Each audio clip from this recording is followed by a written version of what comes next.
아멘. 할렐루야. 하나님은 살아서 역사하십니다. 하나님은 어제나 오늘이나 내일도 영원히 동일하신 분입니다. 이 하나님께서 우리에게 부흥을 허락해 주셨습니다. 부흥의 시작은 예수 그리스도이십니다. 할렐루야. 예수님만이 우리의 소망이고 예수님만이 우리를 행복하게 만드십니다. 예수 안에 기쁨이 있습니다. 예수 안에서 모든 문제가 해결됩니다. 예수 안에서 모든 질병은 치료됩니다. 예수가 복입니다. 예수 안에 기쁨이 있고 즐거움이 있고 예수 안에 진정한 평안이 있습니다.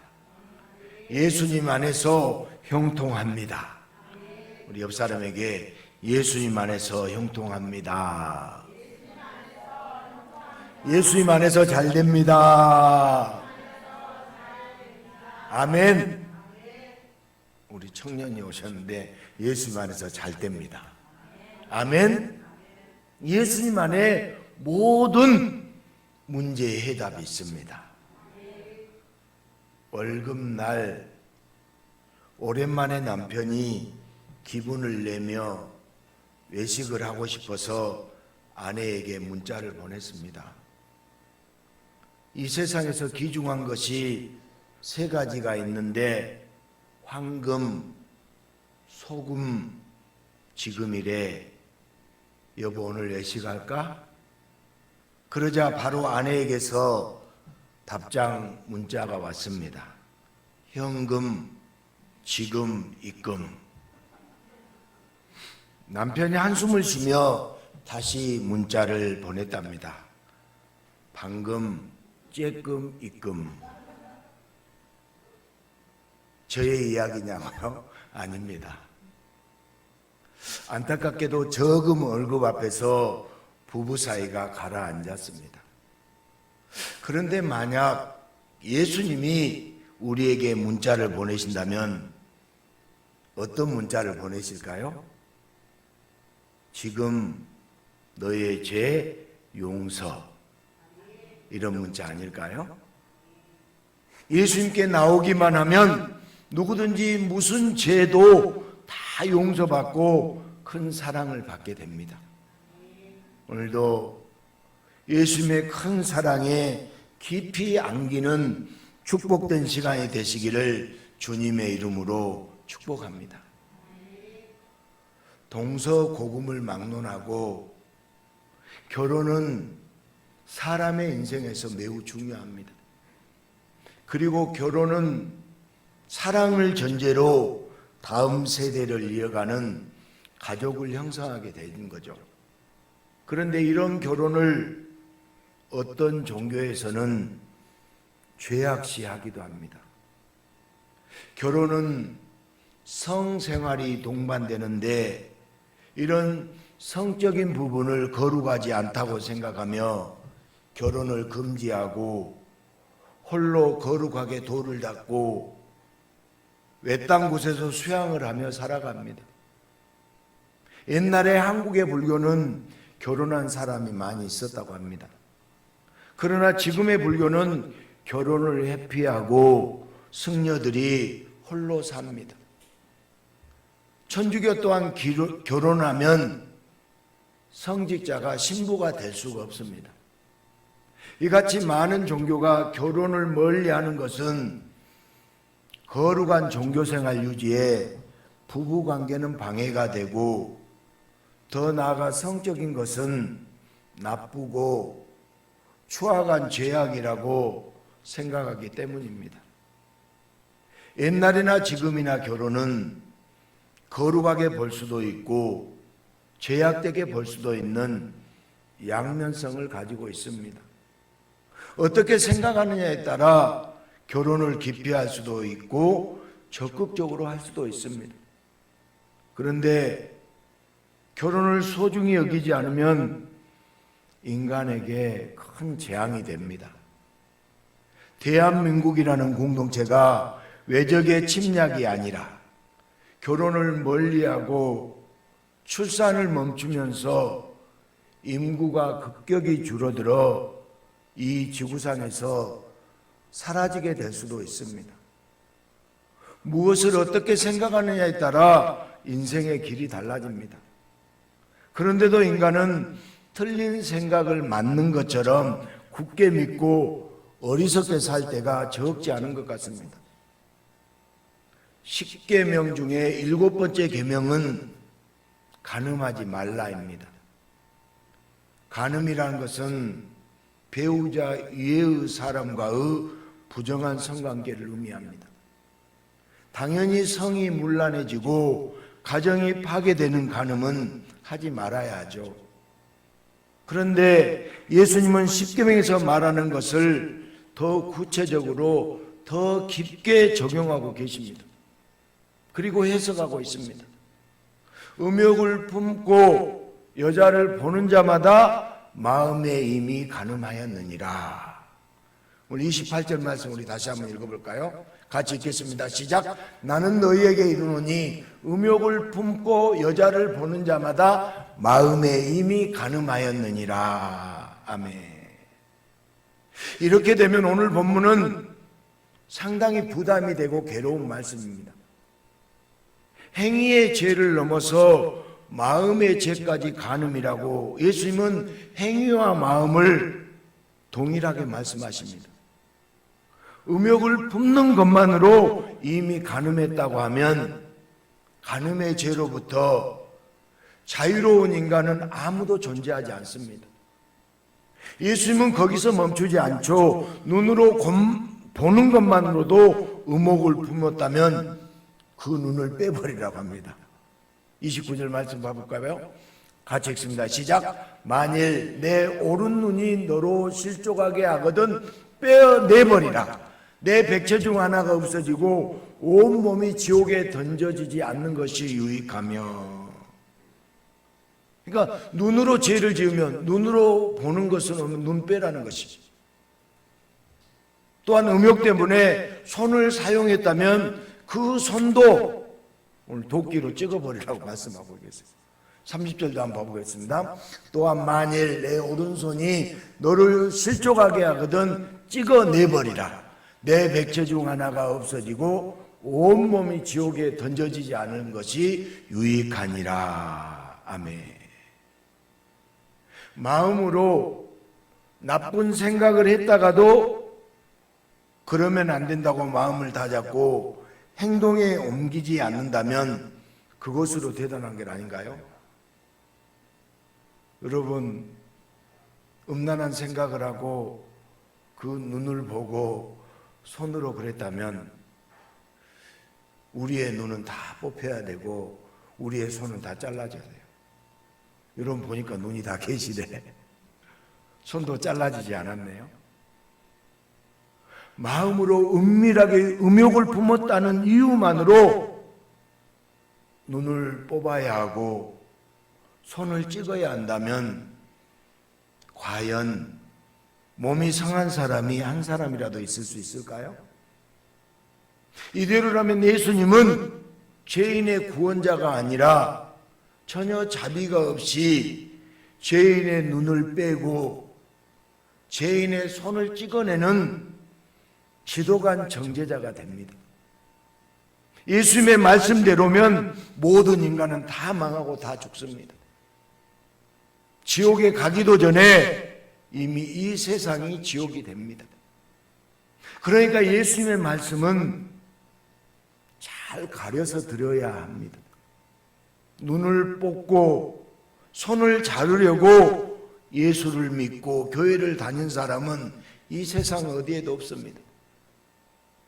이렇게 해석해야 하지 않을까요? 음욕에 대하여 눈을 뽑는 것처럼 괴로워하고 죄에 대해서 손을 자르는 것처럼 아파하며 범죄하지 말아라. 이렇게 죄의 심각성을 알리려는 의도로 보아야지 오늘 예수님의 말씀을 그대로 따라가면 안 되잖아요. 예수님의 말씀은 잘 가려서 이해해야 합니다. 그렇게 신앙생활도 적절히 이성적으로 하는 것이 올바른 처시인 것 같습니다. 신앙은 적절하고 적당히 이성적으로 가져야 합니다. 종교에 미치면 눈도 뽑아야 하고 손도 찍어야 하는 비참한 인생이 되지 않겠습니까? 우리 하나님께서 세상을 창조하셨을 때 남자와 여자가 서로 사랑하여 자녀를 낳는 방식으로 생육하고 번성하도록 하셨습니다. 타락하기 전 하나님께서 짝지어 주신 남성과 여성은 서로 사랑하고 서로 육체적으로 하나가 되어 후손이 번성하는 축복의 통로가 되도록 하나님은 역사해 주셨습니다. 남성과 여성은 서로에게 불법적인 음욕이 아니라 서로 사랑으로 축복된 성욕을 갖게 해주셨습니다. 성욕은 하나님께서 후손을 퍼뜨리기 위해서 인간에게 주신 큰 축복입니다. 그러나 인간의 타락으로 축복의 성욕이 비뚤어진 음욕의 제약으로 완전히 바뀌게 되었습니다. 음욕은 하나님을 떠난 인간이 이성을 사랑하는 것이 아니라 자기의 만족을 위해서 단지 이성을 성적인 놀이개로 생각하는 죄악입니다. 에덴 동산에서 하나님이 주신 성욕은 축복이었고 즐거움이었습니다. 그러나 인간이 하나님의 계명을 버리고 인간이 타락한 후에 죄악의 음욕이 인간의 마음 깊은 곳에 자리 잡으면서 인간은 스스로 통제를 못하는 비천한 동물과 같은 더러운 존재가 되었습니다. 축복된 성의 개념을 타락한 음욕의 개념으로 바꿔서 자신의 쾌락을 위해서 사랑하지 않으면서도 음욕이 끌어오르는 것이 타락한 인간의 모습입니다. 이제 타락한 인간은 사랑하며 존중하는 성욕보다 자신의 욕망을 채우는 음욕으로 날마다 순간마다 죄를 짓고 하나님이 복 주신 부부관계에도 음욕이 물밀듯이 밀려와서 결혼 후에도 인간들은 더 깊은 죄악에 빠져듭니다. 게다가 종교는 타락한 음욕을 피하겠다고 하나님이 복을 주신 결혼까지도 더럽게 생각하고 부정하게 생각하는 잘못된 생각까지 하게 되었습니다. 타락한 인간의 종교는 성욕과 음욕을 구분 못하고 모두 다 제약시하고 있습니다. 여러분, 성욕은 하나님의 축복이에요. 아멘. 타락한 인간들은 올바른 성욕이 사라지고 죄악의 음욕이 가득해지면서 타인을 존중하고 타인을 사랑하는 것이 아니라 자신의 쾌락을 위해서 타인을 희생하면서 자신의 욕구를 채우는 죄인이 되었습니다. 하나님이 복되게 주신 성을 올바르게 사용하지 않고 음욕의 노예가 된 인간은 하나님의 진노 속에서 결국에는 지옥에 들어가는 비참한 영혼이 되었습니다. 인간들이 예수님의 말씀에 자기 자신을 대입하는 것은 예수님에 대한 무지이고 예수님에 대한 오해 때문입니다. 성경은 처음부터 구원자이신 예수님에 관한 유일한 책입니다. 따라서 한번 해볼래요? 성경은 예수님에 관한 책이다. 성경은 예수님에 대해서 기록한 책입니다. 죄인된 인간을 구원하시려고 자신을 희생시키는 예수님께 철저하게 초점이 맞춰진 세상에 하나밖에 없는 은혜로운 책이 성경책입니다. 즉 성경은 인간에게 무거운 짐을 지우고 감당할 수 없는 책임을 떠넘기려고 기록되지 않았다는 것입니다. 성경의 주연은 예수님입니다. 성경의 조연은 타락한 인간이에요. 여러분, 조연을 위한 영화, 조연을 위한 소설은 없죠. 모든 영화, 모든 소설은 주연을 중심으로 모든 내용이 만들어졌습니다. 성경에서 예수님은 가장 중요한 주연이에요. 성경은 누구에 관한 책이라고요? 예수님에 관한 책이에요. 그러니까 성경은 예수님에 대해서 기록한 것이에요. 이 주연의 예수님이 음욕을 품은 자들을 눈을 빼고 손을 찍으시려고 이 땅에 오셨겠어요? 구원자 예수님이 타락한 인간에게 눈을 뽑고 손을 찍으라고 이 땅에 내려오셔서 십자가에서 죽으셨겠습니까? 여러분 생각해 보십시오. 왜 예수님이 십자가에 죽었습니까? 여러분의 눈을 뽑고 여러분의 손을 찍으라고 예수께서 이 땅에 내려오셔서 십자가에서 죽었겠느냐 그 말이에요.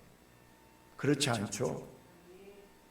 그런데 왜 수많은 사람이 성경을 제 멋대로 해석하고 있습니까? 오늘 본문 말씀은 먼저 죄를 정확하게 가르쳐주고 있습니다. 행위가 동반한 간음뿐 아니라 마음으로 짓는 음욕까지 다 죄라고 가르쳐주고 있습니다. 그리고 이 죄는 누군가의 눈을 뽑아야 하고 누군가의 손과 발을 찍어야 이 죄의 대가를 치를 수 있다는 것입니다. 그런데 간음, 곧 음욕의 죄로 누군가의 눈이 뽑히고 손과 발이 찍혀야 할 때 구원자이신 예수님께서 대신 예수님 자신의 눈을 뽑고 자신의 손과 발을 찍겠다는 희생의 말씀입니다. 오늘 말씀은 예수님의 역할과 예수님의 애절한 희생이 고스란히 담긴 말씀이에요. 누구의 눈을 뽑은다고요? 예수님의 눈을 뽑고 예수님의 손과 발을 찍겠다는 것이죠. 누구를 위해서요? 나를 위해서. 예수님이 우리 인간의 죄를 위해서 눈이 뽑히고 손과 발에 못이 찍히겠다는 것입니다. 오늘날까지 모든 사람의 눈과 손이 멀쩡한 것, 바로 오늘 말씀에 나타난 예수님의 사역 때문입니다. 예수님은 이 사역을 위해 이 땅에 내려오셨습니다. 인간이 지은 음욕의 죄를 모두 대신 짊어지고 자기의 눈을 뽑고 자기의 손과 발을 찍기까지 예수님은 인간을 위해서 희생하셨습니다. 전해지는 수많은 이야기 속에는 가족을 대신해서, 친구를 대신해서 억울하게 모진 고문을 받고 죽은 자들이 하나둘이 아닙니다. 그러나 어떤 사람들이 모진 고문을 받아서 눈이 뽑히고 손과 발이 찍혀도 그 희생은 자신의 영혼도 구원하지 못합니다. 그러나 예수님의 희생은 신적인 희생으로서 인간의 희생과는 완전히 차원이 다릅니다. 예수님은 전혀 죄가 없는 완전한 분으로서 자신의 죄 때문에 자신의 손을 찍을 필요도 눈을 뺄 필요도 예수님은 전혀 없습니다. 그런데도 예수님은 타락한 인간들을 죽음에서 건지고자, 타락한 인간들을 죄악에서 건지고자 예수님은 대신 희생하셨습니다. 본래 하나님과 동등하신 분이 그 동등됨을 취하지 않으시고 스스로 천한 인간의 모습, 피조물의 모습으로 예수님은 이 땅에 내려오셨습니다. 그리고 예수님의 희생을 받아들이는 모든 자를 음욕의 모든 죄로부터 완전히 깨끗하게 해주셨습니다. 오직 하나님과 동등한 신성의 예수 그리스도만이 대신 눈이 뽑히고 손과 발이 찍히는 희생으로 모든 타락한 인간의 죄를 일순간에 다 없애줄 수 있습니다. 예수님이 죽기 전에 대제사장에게 끌려가서 심하게 고문을 당했습니다. 여러분, 예수님은 아무 죄가 없는데 끌려가서 고문을 당하셨습니다. 누가복음 22장 63절부터 65절에 우리 같이 한번 읽어볼까요? 시작. 지키는 사람들이 예수를 희롱하고 때리며 그의 눈을 가리고 물어 이르되 선지자 노릇하다. 이외에도 많은 말로 욕하더라. 아멘. 대제사장 지배 종들과 유대 성경 경비병들은 예수님의 눈을 가리고 선지자 노릇을 해보라며 희롱하고 예수님을 때렸습니다. 여러분, 눈을 가린 상태에서 침을 뱉고 눈을 때리는데, 주먹으로 눈을 때리는데, 여러분, 특별히 눈을 가격할 때의 통증은 어느 부위보다 더 심합니다. 여러분, 눈을 한번 가리고 눈을 한번 가격한다고 생각해 보십시오. 이 통증은 참을 수 없습니다. 눈을 가리고 눈을 때리는 건 그 당시의 죄수들에게 눈이 빠지는 아픔을 최대한 느끼도록 하는 고문의 한 방법이었습니다. 타락한 인간들이 의목을 품었다면 바로 그 죄인의 눈을 뽑아야 하지만 예수님은 대신 자신의 눈이 뽑히는 아픔을 당하셨습니다. 가시면류관을 쓰고 계셔서 소금기 저른 땀과 피가 함께 흐르며 눈 안으로 그것이 들어갈 때 말할 수 없는 통증으로 큰 고통을 당하셨습니다. 그리고 십자가의 죽음으로 예수님의 눈은 부활하기 전까지 3일 동안 썩어야 했습니다. 예수님이 괴로웠던 고통은 인간들의 죄악 때문이었습니다. 예수님의 괴로웠던 고통은 바로 나의 죄악 때문이었습니다. 예수님이 고난당하시고 고통당하신 것은 누구의 죄악 때문이라고요? 나의 죄악 때문입니다. 그럼에도 예수님은 죽어가는 죄인들을 살리고자 자신의 몸을 희생하기 위해 친히 인간의 몸을 입고 이 땅에 내려오신 것입니다. 예수님이 이 땅에서 받은 모든 고난과 고통은 예수님 자신의 죄인가요? 자신의 죄가 아니라 인간들의 죄악을 친히 짊어지셨기 때문입니다. 더러운 죄악의 대가로 큰 못으로 찍혀야 할 인간들의 손과 발 대신 예수님의 손과 발이 십자가에서 못 박히신 것은 모든 인간의 죄악을 용서해 주시기 위해서였습니다. 그리고 예수님은 부활 후에 그의 제자들에게 나타나서 그 못에 박혀서 상처난 두 손과 두 발을 제자들에게 보여주셨습니다. 누가복음 24장 39절 40절 내 손과 발을 보고 나인 줄 알라. 또 나를 만져보라. 영은 살과 뼈가 없으되 너희 보는 바와 같이 나는 있느니라. 이 말씀을 하시고 손과 발을 보이시나. 아멘. 예수님은 제자들에게 그들의 모든 죄악의 대가를 대신 희생하여 치르신 희생의 증거를 보여주셨습니다. 제자들의 모든 죄악을 다 용서하신 손과 발을 보여주셨습니다. 제자들을 사랑하고 긍휼히 여기지 않았다면 못에 찍히지 않았을 예수님의 손과 발입니다. 그러나 부활하신 예수님은 제자들을 기쁘게 맞이하면서 제자들과 모든 인간이 범한 죄를 대신 감당한 그 손과 발을 보여주시면서 환하게 웃으셨습니다. 사랑하는 여러분, 희생이 뭐예요? 희생이 뭔가요? 희생이란 누군가의 아픔과 고통을 대신 감당해 주는 것이에요. 모든 타락한 인간이 음욕을 품은 범죄로 눈이 뽑히고 손과 발이 찍혀야 하는데 대신 예수님께서 자신의 눈을 막고 대신 죽음으로써 자신의 눈을 무덤에 버리고 대신 예수님께서 자신의 손과 발을 십자가에 못 박힘으로써 더 이상 어떤 죄인도 예수님의 희생으로 자신의 손과 발을 찍을 필요가 없어졌어요. 내 눈이 뽑히고 내 손과 발이 못에 찍혀야 되는데 예수님이 대신 당하셨습니다.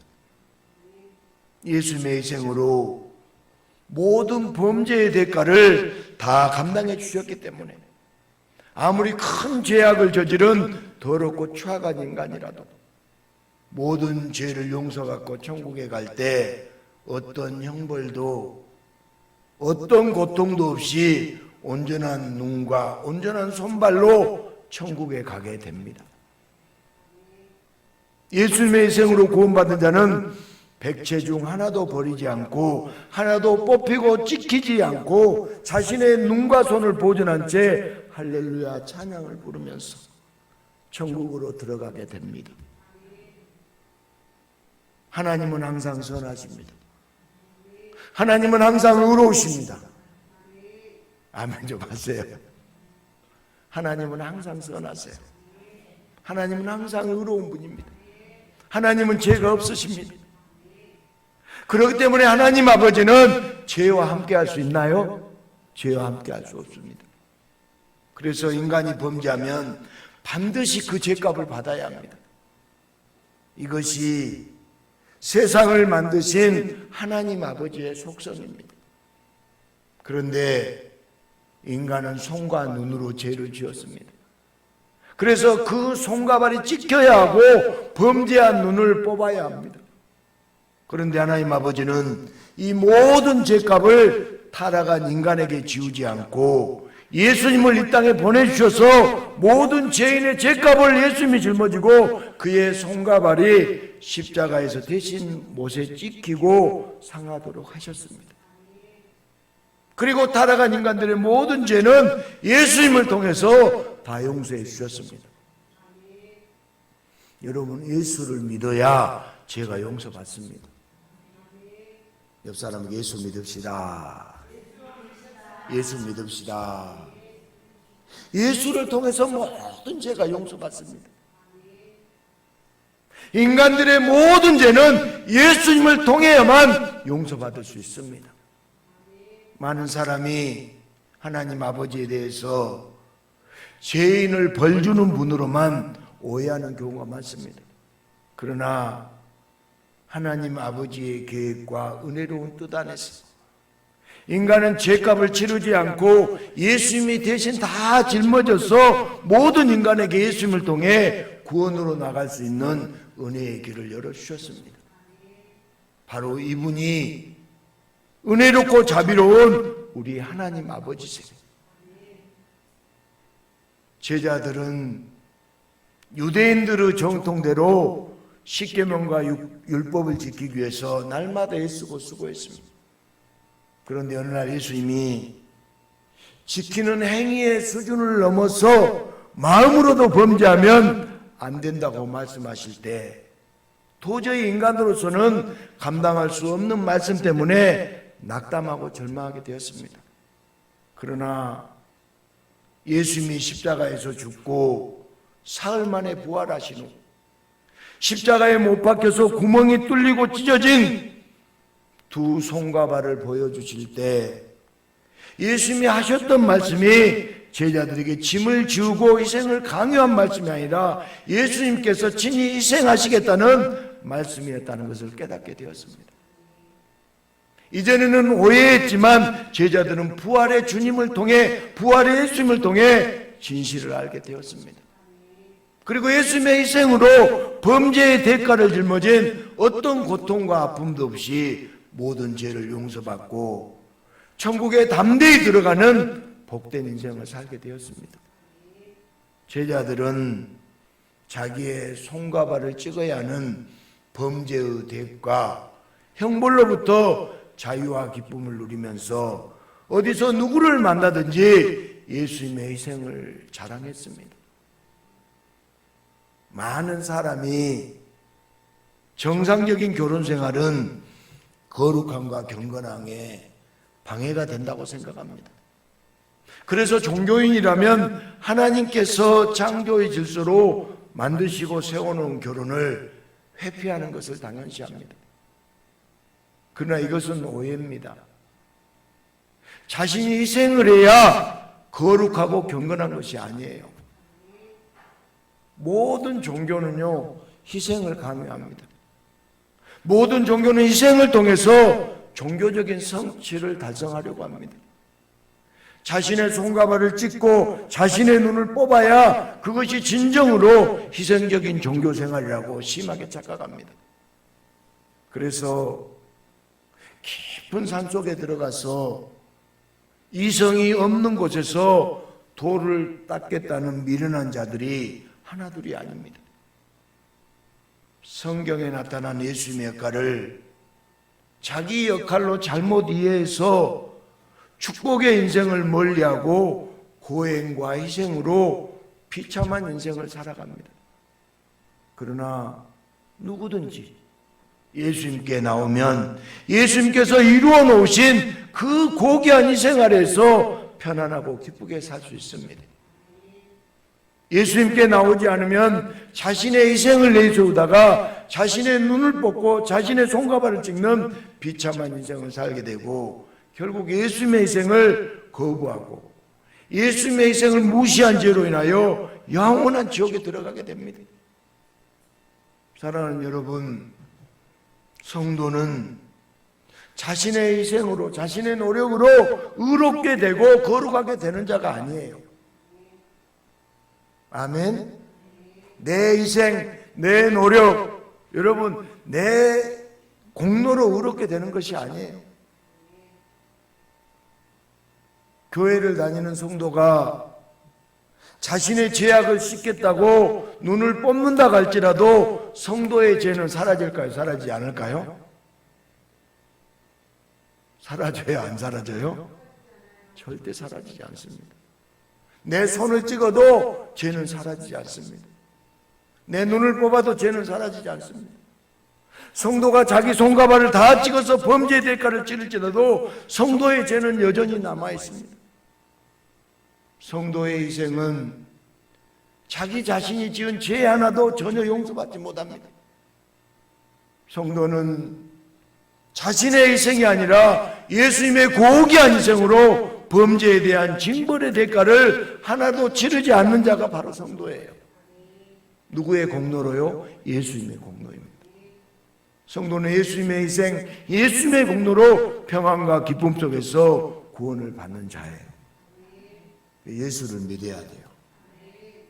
예수를 받아들여야 돼요. 그래서 성도는 날마다 예수님의 희생을 깊이 생각할 수밖에 없고 예수님의 희생 때문에 기쁘게 찬양하고 감격 속에 예수님을 전하는 제자의 삶을 살아야 되는 줄 믿습니다. 사랑하는 성도 여러분, 우리는 예수님의 희생으로 인하여 어떤 죄값도 치르지 않고 이 세상에서 담대하게 모든 은혜를 누리면서 날마다 살 수 있게 되었습니다. 이제 우리의 범죄의 대가는 내가 짊어지는 것이 아닙니다. 우리의 모든 범죄의 대가를 예수님이 다 치르셨습니다. 예수님이 다 짊어지셨습니다. 우리가 믿는 예수님은 고행을 통해서 만나고 나의 노력으로 만나는 분이 아니에요. 우리는 예수님의 희생을 깊이 알아야 됩니다. 그분이 나를 위해서, 예수를 나를 위해서 어떤 희생을 하셨는지 정확히 알아야 돼요. 여러분에게 질문합니다. 예수님이 나를 위해서 희생하셨나요? 여러분 희생할 필요가 없어요. 우리는 종교적인 고행을 감당하기 위해서 깊은 산속에 들어가서 세상과 단절한 채로 결혼도 하지 않고 인생을 희생하며 살지 않아도 된다고요. 예수는 분명히 주님의 뜻에 의해서 홀로 살아야 한다고 가르쳤어요. 여러분, 주님의 뜻에 의해서 독신으로 살아야 할 사람은 있어요. 주님을 위해서 홀로 사는 것은 아름다운 것이지만 모든 성도, 모든 목회자가 다 홀로 살아야 하는 것은 절대로 아닙니다. 여러분, 다 신앙생활 한다고 다 결혼도 하지 않고 홀로 살면 누가 결혼을 하고 누가 아이를 낳습니까? 결혼과 출산을 부정하고 더럽게 생각하는 것은 결코 주님의 뜻이 아니에요. 성경을 잘못 이해하면 천주교 사제처럼 결혼도 하지 않고 홀로 지내다가 결국 정욕을 이기지 못해서 오히려 불륜이 가득하다는 것을 역사는 증명하고 있습니다. 성경을 어떻게 읽고 성경을 어떻게 적용하느냐가 매우 중요합니다. 예수님께서 감당하기 위해서 성경에 기록한 희생에 대해서 잘못 적용하고 잘못 오해해서 우리 자신이 희생하려고 착각하는 것이 역사적으로 계속 반복되고 있습니다.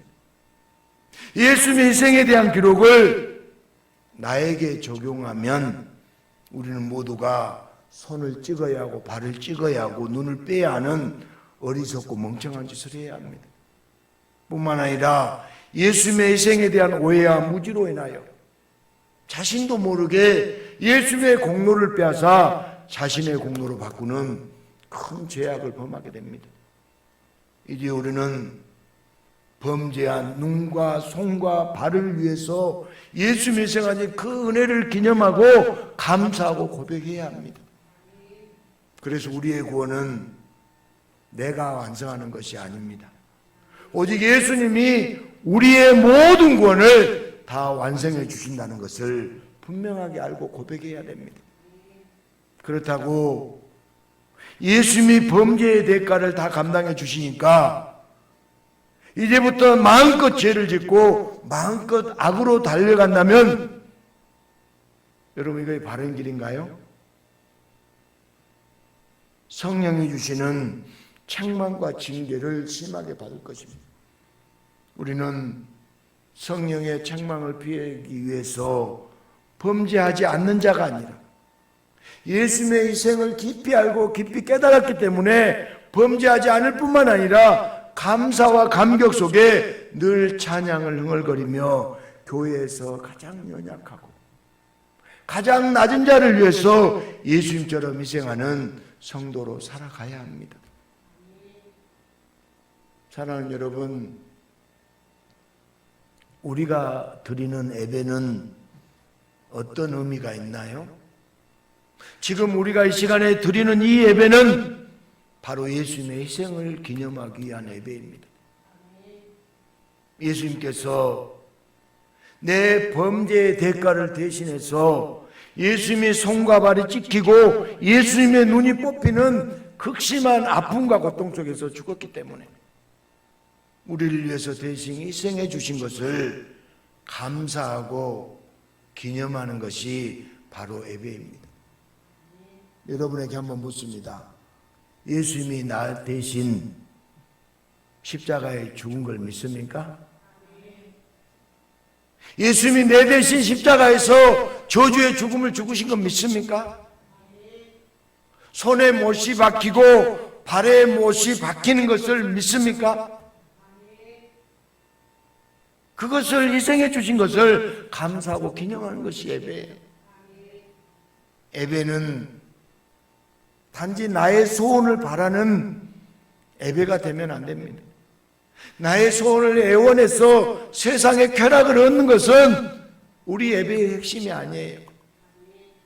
예배의 핵심은 나를 위해서, 우리를 위해서 대신 희생하신 예수님을 기념하는 것입니다.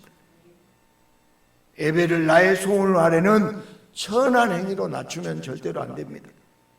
예수님께 감사하고 예수님께 찬양하는 예배가 진정한 예배입니다. 우리를 위해서 예수님이 무엇을 했는지 고백하고 감사하고 찬양하는 것이 진정한 예배의 핵심이고 진정한 예배의 본질입니다. 아멘. 예배 시간을 통해서 날마다 예수님께 더 가까이 나가는 은혜로운 시간이 되시기를 축복합니다.